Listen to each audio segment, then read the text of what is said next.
Cindy Rose, and I have cystic fibrosis, and I am 31 years old.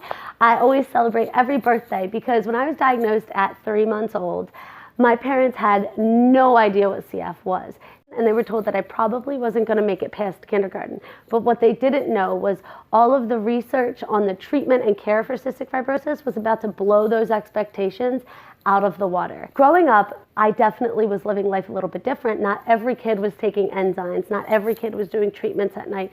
Not every kid had to stop playing tag so they could go in and get their PTs. I remember fighting it as a kid. I'd never liked doing my aerosols, but in the back of my mind, I always knew this is something that's going to help me be big and strong and live a long life. In 3rd grade, I was able to be the guinea pig for the DuPont Hospital for Children's vest.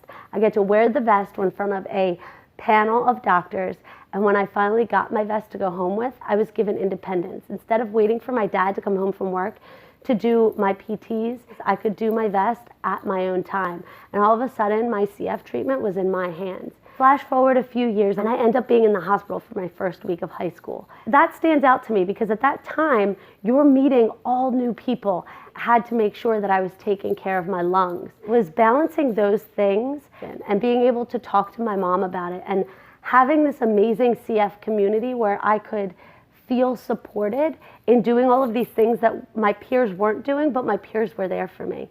That really set the foundation. When I was 27, I felt good, but my lung function kept dropping.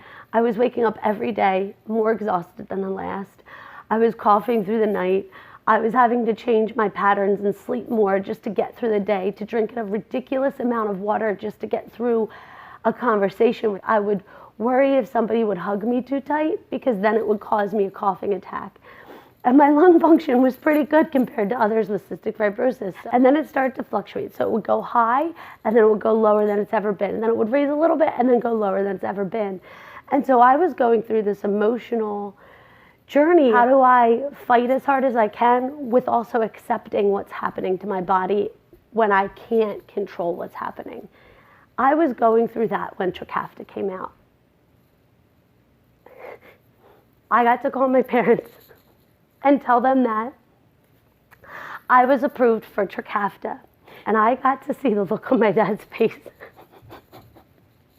Or when my mom's whole body relaxed. Because they had just spent 30 years doing everything they can to make every moment count, just in case. Because you never know what's around the corner. We didn't know that this miracle was right around the corner. On the 3rd day, I opened my eyes and I took a deep breath and I let it out. And then I just started crying because I hadn't done that in so long. And now I do it every single day. And I don't take one breath for granted. And I am living a wonderful, happy life. And I couldn't be more grateful. Thank you so much for letting me share my story. And thank you for watching this, and let's keep going and let's keep celebrating every single day.